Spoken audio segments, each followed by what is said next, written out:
work out what's happened here today. Manchester United is the headline, but let's take nothing away from that battling performance from Southampton. Let's just confirm the rest of the day's results then for you. Bournemouth won for the first time in 6 weeks to end Sam Allardyce's unbeaten start as Everton boss. Chelsea equalled their biggest Premier League win under Antonio Conte against a Stoke side that has now conceded 46 goals in 21 league games this season and named a weakened side as well for that trip to London. Huddersfield and Burnley drew 0-0 just as they did at Turf Moor in September. That's now 10 Premier League clean sheets for Burnley this season. Mo Salah's 2 goals today takes his tally to 23 in all competitions, which is more than 8 Premier League clubs have managed this season. Liverpool are now unbeaten in 15 games in all competitions. Newcastle ended a run of 5 straight home defeats but could only draw with Brighton. And Luciano Narsing, who failed to score in the whole of Paul Clement's reign, claimed a last-minute winner in Carlos Carvalhal's very first match as Swansea boss at Watford. Watford have now lost more points on winning positions than any other team in the Premier League this season. Well, as Paul has said, the fight for top 4 is going to be intense and it's going to go right down to the very end of the season. United end the day in 3rd. That's the first time this season they finish a day outside the top 2. And of course, if Spurs and Arsenal then win their game in hand, then just 5 points is going to separate the 5 teams chasing Manchester City. So another good day as well for City as United slip up here. At the bottom, you can see what a key point this was for Southampton. It's also so tight, so congested down towards the bottom. Southampton, one of 3 teams on 20 points, just 2 above the drop zone, and that's West Ham sitting 18th. But of course, they, along with Crystal Palace and West Brom, have got a game in hand down there over the rest. So those are the results. That's the table.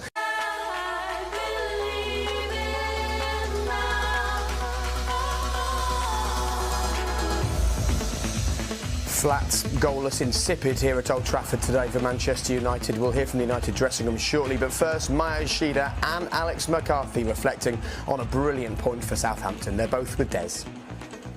Thank you very much. Yes, thank you. And Maya should be happy. They were both fantastic today, as was Southampton. A proper gritty performance from them, and it was absolute night and day comparing what we saw here to the game against Spurs, wasn't it? Well, it was, and it's moved them, 4 places up the table, and it basically, it was based on hard work. And I know Long's come into the team. He's there because Austin is suspended, but he typified the team really, the way that they worked, and they got round the ball. They made it difficult for Manchester United. They sensed that this was not the Manchester United at the start of the season. This is Stevens playing fullback, look at the bodies they're getting around the ball. They're just suffocating Manchester United, and we didn't see that freedom. And I think Rashford does things at 100 miles an hour. He just needs to slow his game down, but they swatted him at every opportunity, and their finishing deserted them today, Manchester United. You have to say it's not that cohesion that you would expect, but it was manful defending from Southampton. But as Martin says, the point is good for them. It moves them up a few places, but you'll know this from your time here as a player. When a struggling side comes to Old Trafford and leaves with something, this gives them a boost just when they were really struggling, just when they needed it. Yeah, they definitely needed it, didn't they? They've been struggling for, was it 1 win in 11, 12 games or something, and that'll give them a great boost. As Martin said, they defended well, they threw bodies in front of them. United didn't really create many clear-cut chances for them to have to defend very well. And you think about the 2 best saves in the game, they were from Man United's keeper. Yeah. I can't remember Southampton's goalkeeper having to make a good save. He made a couple that were right at him that he should make, but these 2 saves from De Gea were world class, and he's probably earned United a point today. And to say that when you're playing against a team like Southampton it's not right. Mauricio Pellegrino, though, he can't allow himself and his team to leave here feeling they should have had more. The message from him surely just has to be build on this in the coming games, doesn't it, Martin? You just to talk here about the goalkeeper. I mean, the way he shaped his foot there. I mean, even he's lying there thinking, how on earth have I kept that out? That just can't be right. When Southampton come to town, they come to Old Trafford. And it's going to be 5 years now that Manchester United have not been champions. And it's unthinkable in the Alex Ferguson era to see where the club has now fallen to. People, OK, it's a former Arsenal player having a pop at Manchester United, but you don't come to Manchester United and get away with that. I can't believe today how tepid performance. I expected much more from Manchester United today, at least to get 3 points in the bag. They've been professional until this point in the season, and now the wheels have come off, and the top 4 is not a given for them. It's going to be very difficult. City running away with it, but Manchester United today, Mourinho, be very interested to see where he goes now with this one, because he seems to have lost the players today. You feel he lost the players today? Didn't sense that fight from the players. It was too slow. And there's work to do here with these players to get back on board with the players. There doesn't seem to be the harmony here that I would have seen at the start of the season. What do you think, Paul, when you hear that? I think the players are definitely underperforming. But then it's up to the manager. Maybe the manager's underperforming as well. It's up to him to get the best out of his team, to give them a bit of life, a bit of motivation. Looks like they need, because the quality is definitely there. You know, you look at Martial, look at these are really good players. Pogba, Matic, these are top players. These who played at top clubs and are now at a top club, and they're underperforming. And I think it's up to them, though, isn't it? It's up to them to perform.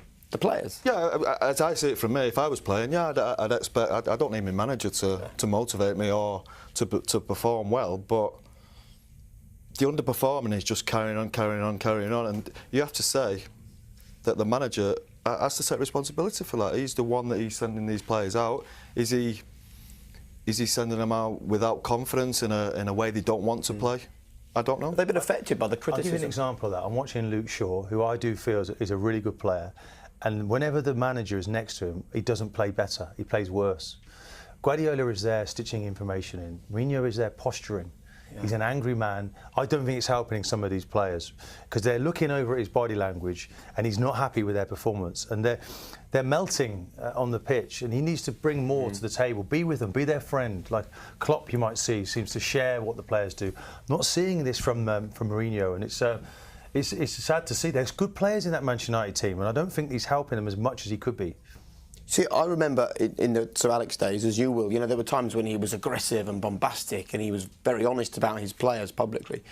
But did you always feel supported by him, Sir Alex? You never felt like he was coming after you, coming to get you? Yeah, he was never one. Very rarely, I think, he'd come out in public and criticise you. You'd get it in the dressing room. Of course you would if you needed it.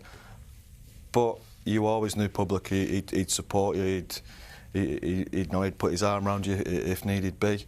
And that's just the way he was, and that's the way he got the best out of his players. You always sense he was nurturing the players, and it can't be an us and them situation. You have to be in it together. OK, well, we'll find out what Jose Mourinho made of this performance from Manchester United. What's the issue today? Furious at full time. Hear his thoughts straight after the break.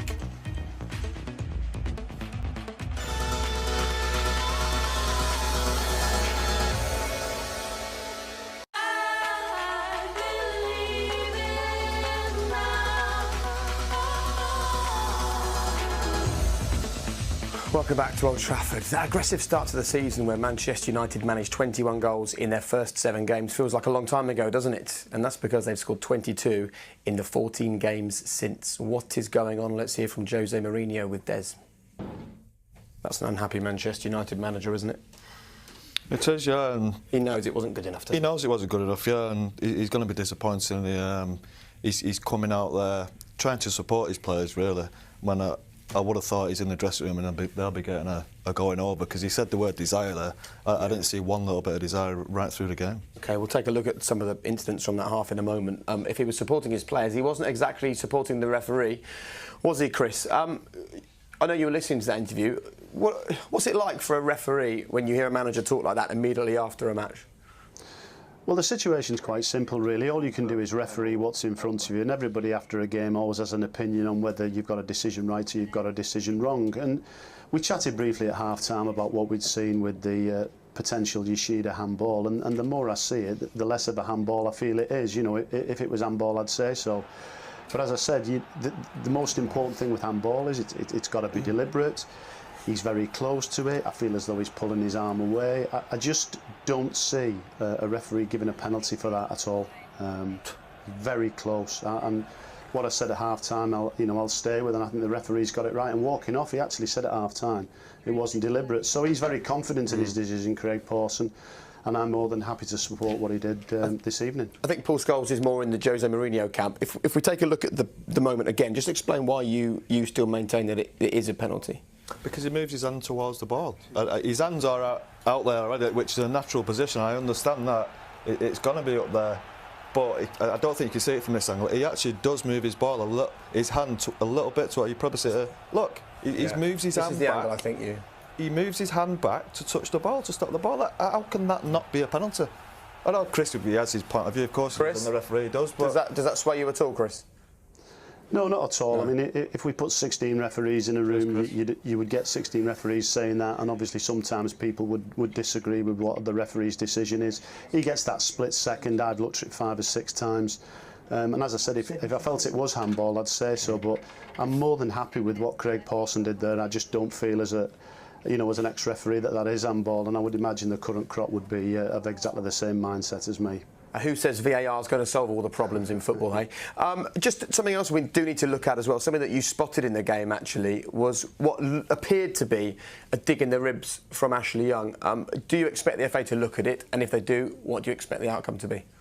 Well, it was quite interesting. It was a Southampton corner, and you see Ashley Young on the goal line with Dusan Tadic, and he sort of looks at the referee and looks away and looks again. And if you're looking at the footage that I'm seeing now, he bends down and he strikes him in the stomach. He's not challenging for the ball, he strikes him in the stomach. Is it brutality? Is it excessive force? Could he have been sent off? Well, I think if the referee had seen it, he probably would have sent him off. So over the next couple of days now, we'll probably see the FA have a look at that, and nature will take its course and due process will follow. OK, we shall watch with interest. Thank you very much, Chris. Invaluable input as ever. Let's just try and then talk about this Manchester United performance as a whole. Maybe we shouldn't be surprised with the way it was out there today. You know, it was a front four that struggled for goals again last season, and we've just heard from Jose we've now got Zlatan out for a month. We know that Romelu Lukaku is going to miss at least 6 days because of the new guidelines on concussion. Where does today leave your old team? Yeah, you say that, but these players are good enough to win games. These players are worth a lot of money. Martial, Pogba. But they've not won for 3 games now against Burnley, Leicester and Southampton. They're underperforming. We've said that. I don't think there's any doubt they're underperforming. It's just a lack of urgency to me. Like I said before, it seems like they're winning 3-0 every game and they don't need to score a goal. There's no actual fight. There's no actual... Where's the Paul Pogba we saw at Juventus, the player they bought? He's all over the pitch, he's tackling, he's fighting, he's sprinting to people, he's scoring goals from 25 yards out. He's just strolling through a game. They're not at boiling point, are they? No. They can't get them. No edge to them at all. I think the manager realises, he showed a lot of restraint there. I think he realises that it's not working. I've tried to give them a little bit of a jab publicly. Now I need to put my arm around them because I'm going to have to work with the same group of players because that's all I can choose from.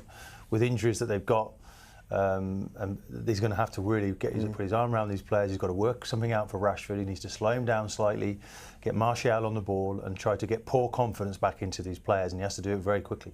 Something has happened though, hasn't it? Because at the start of the season they were full of flair. I've just said 21 goals in their first 7 games. I think the start of the season was a little bit misleading. He wasn't playing as well as 4-0 lead suggested. There was a lot of games where the last 10 minutes he was scoring 2 and 3 goals when they hadn't played that well. So I think that could be a little bit of a misleading stat. I think this is just where they're at. They great chance there. Lukaku should score. There's no doubt about that. He should at least make the keeper save. It's still slow though, isn't it? It's slow. It's pedestrian. There's no edge to him. There's no desire. It doesn't look like there's just no. The sort of killer instinct. That was 4 minutes in, that Lukaku header. You know, you have to show that ruthless there. He needs more intelligence. OK, he's gone for this, and it was going in anyway. You can see there that he's just a fraction offside. But if he doesn't touch it, that ball's on its way in the back of the net. You think so? You don't think it's coming off the post? I mean, this angle it looks like. I think it would have gone in. Right, OK. I think we need to talk about Mkhitaryan. What does his Manchester United future look like? He's low on confidence. There's no doubt. Look, I've been there. Every single player's been there, low on confidence. It's very difficult to get yourself out of it. The manager always said to me, just keep it simple. Keep it as simple as you possibly can, and your game will come back. He's not played for quite some time now, and the manager's obviously not played him for a reason because he hasn't quite fancied him, but he needs to stick with it. We know there's quality to that. I just wonder whether he really believes in himself. We know, we've seen the talent at Dortmund, we've seen it here at times. He's got real quality, and hopefully that'll come back to him. OK, well, we shall continue this conversation on Premier League tonight, which is only a couple of moments away. We're live here till 9 o'clock this evening. Of course, we'd love you to stay with us.